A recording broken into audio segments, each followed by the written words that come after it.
Assalamualaikum, hello semuanya. Mari kita tingkatkan kemampuan kita.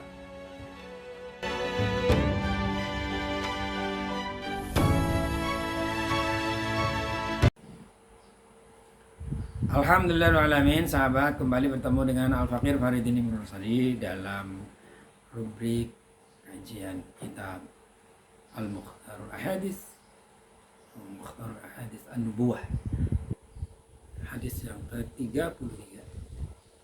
Kita terus diupayakan menjadi manusia-manusia yang hebat dalam urusan kebaikan.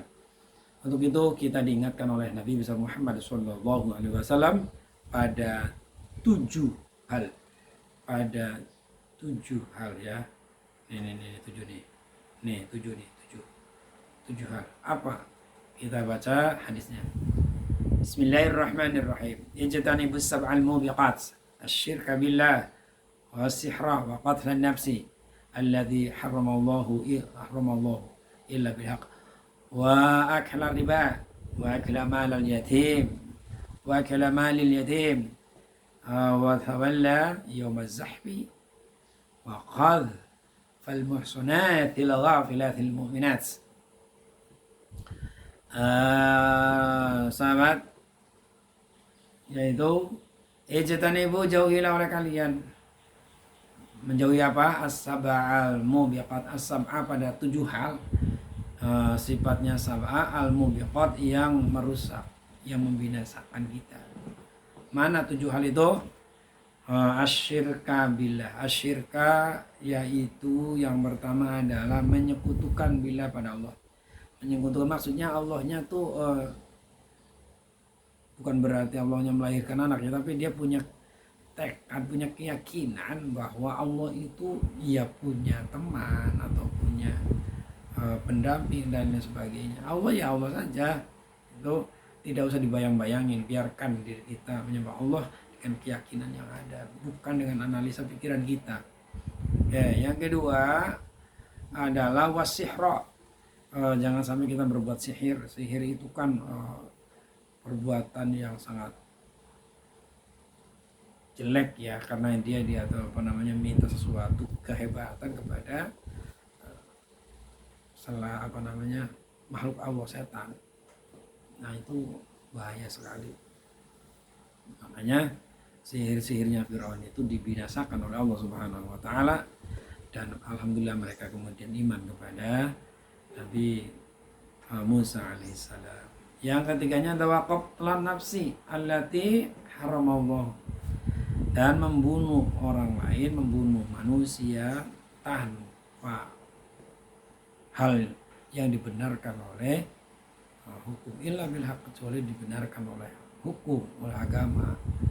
Jadi tidak boleh sekesal apapun kita kepada orang lain, kepada teman kita, kepada siapa saja, kalau secara hukum tidak dibenarkan, maka tidak boleh. Jadi kalau mau yang membenarkan secara hukum siapa? Hakim. Itu keputusan hakim. Yang mereka eksekusinya ya nanti dari berarti jaksanya. Jadi kita hanya negara yang bisa seperti itu. Jengkel tapi tidak sampai kepada melakukan pembunuhan. Nauzubillah min dzalik. Maka emosi kita terus dipelihara untuk senantiasa dikendalikan dan terus berada dalam kebaikan. Sahabat, yang selanjutnya yang keempat adalah wa akla riba, memakan makanan hasil riba, baik kita mengelolanya ataupun kita dari memang sekedar ini aja gitu, korban gitu. Tidak menyangkutkan hasil riba dan sebagainya. Memang kita ya, tapi diupayakan gitu loh. Kita terus bekerja sekuat mungkin untuk tidak melakukan riba, kecuali tidak ada jalan lain. Apa boleh buat itu di luar ini ya, namanya ad-darurah, ghaibul mahdzurat. Sahabat, selanjutnya yang kelima adalah wa akla malil yatim, memakan hartanya anak yatim. Jadi nggak boleh anak yatim masih kecil, kemudian banyak kaya gitu, peninggalannya banyak, kemudian kita ngurus ala kadarnya, tapi sebenarnya menginginkan hartanya. Tidak boleh. Kalau mamanya ngurus, ya ngurus aja. Seandainya mamanya hartanya dikelola oleh kita, silahkan, tapi ngambillah hak kita saja. Tidak boleh direkayasa sedemikian rupa, kemudian harta itu sampai termakan oleh kita. Apalagi dihabiskan. Wah, itu terlaknat itu. Siapapun kita, jangan ada terdetak dalam hati kita ingin menguasai hartanya anak yatim. Zalim. Tidak seperti itu.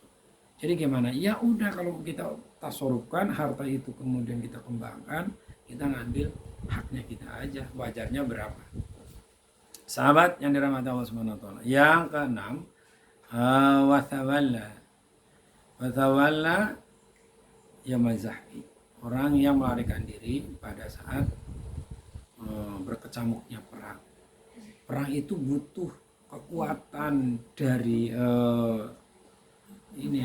pasukan yang ada. Kok sebagai pasukan perang ternyata lari karena takut dan sebagainya.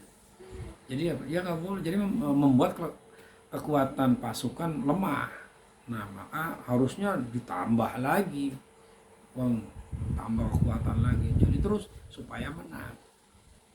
Jadi nggak ada perasaan takut sedikit pun, terus maju gitu. Itu loh namanya adalah perang ya, perang.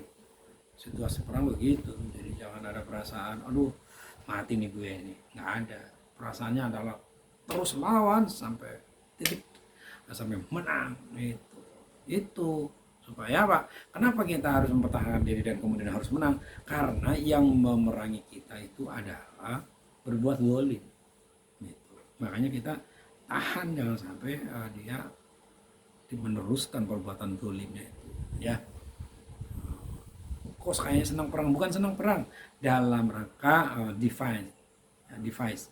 Apa artinya? Ya kita mempertahankan diri gitu. Jangan suka nyerang-nyerang orang lain. Lanjut. Selanjutnya wa qadfal muhsanatil ghafilatil mu'minat.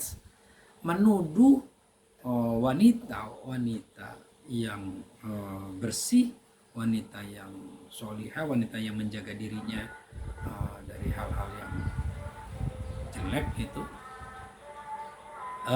menuduh berzina, ya, menuduh berzina. Al-ghafilat, yang dia tidak ada terbayang pun, ya, terbayang melakukan ingin zina gitu. Al-mu'minat, orang beriman, nggak boleh.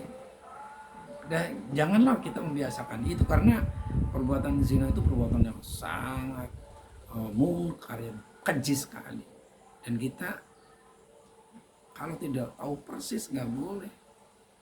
Rasulullah, zaman Rasulullah aja ada orang melaporkan si A dan si B melakukan perzinahan, kemudian suruh dilaporkan, bawa sini keduanya. Itu kemudian mereka berdua sudah dalam kondisi jalan, ya nggak bisa. Harusnya apa? Posisi itu waktu itu dilaporkan dua-duanya digotong, kemudian dalam posisi yang masih seperti itu. Jadi jangan ada. Itu bahaya benar. Bahaya sekali. Maka apa? Maka kita usahakan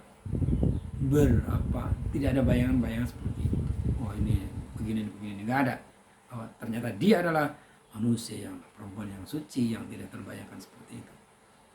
Ya, mudah-mudahan bermanfaat. Terima kasih. Mohon maaf. Assalamualaikum warahmatullahi wabarakatuh. Bye bye.